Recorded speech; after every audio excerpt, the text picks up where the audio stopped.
আসসালামু আলাইকুম, সবাই কেমন আছেন? কয়েকদিন ধরে আমি ভীষণ অসুস্থ, কিছুই খেতে পারছি না। তাই নিশাতের বাবা বাইরে থেকে আমার জন্য খাবার নিয়ে আসছে। তো চলেন কি খাবার নিয়ে আসছে আপনাদের একটু দেখাই। বাইরে থেকে কোনো খাবার নিয়ে আসলে নিশাত খাওয়ার জন্য পুরো অস্থির হয়ে যায়। সে নিজেই প্যাকেট থেকে বের করার চেষ্টা করেছিল। দেখেন প্যাকেটটাকে সে ছিঁড়ে ফেলেছে, কিন্তু পারে নাই।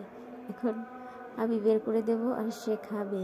নিশাত নান রুটিটা খেতে অনেক পছন্দ করে, মাঝে মাঝে ওকে ওর বাবা এনে দেয়, ও খায় বাসাতেই। আর এই বক্সটাতে কি আছে এখন আমি জানি না। এই দেখেন গ্রিলও নিয়ে এসেছে নান রুটির সাথে। তো আমি ব্রয়লার মুরগি খেতে পছন্দ করি না, তারপরেও নিয়ে এসেছে। চিকেনের কালার দেখে মনে হচ্ছে অনেক ঝাল হবে, যদি আমি ঝাল খেতে পারি না, ঝাল খেলে আমি অসুস্থ হয়ে পড়ি। তারপরেও ঝাল ঝাল খাবার নিয়ে আসছে। জ্বরের মুখে যদি ঝাল খাবারটা একটু মজা লাগে, তাই ঝাল খাবার নিয়ে এসেছে।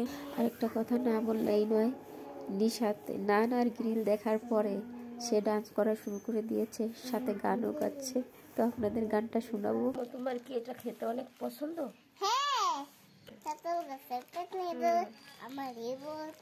এই যে খুশিতে দেখছেন তেঁতুল গাছের পেছনে ওকে বর করছে, গান গাইতেছে।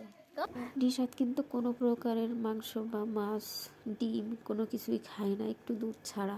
তারপরেও এগুলা দেখলে অনেক খুশি হয়, কিন্তু তাকে খাওয়ানো যায় না কোনোভাবেই। ভয়েসটা হয়তো ক্লিয়ার আসতেছে না, কারণ হচ্ছে আমার অতিরিক্ত ঠান্ডা লেগেছে, নাক বন্ধ হয়ে আছে, এই জন্য হয়তো একটু শুনতে খারাপ শোনা যাচ্ছে।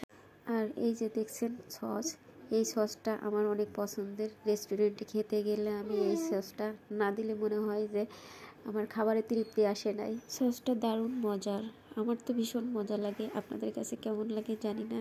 তাও আমাদের আজকের বিকালের নাস্তাটা কেমন হয়েছে সবাই কিন্তু বলবে। আজকের ভিডিওটা এই পর্যন্ত।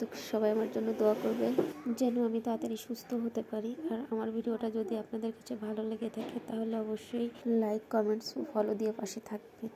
আল্লাহ হাফেজ।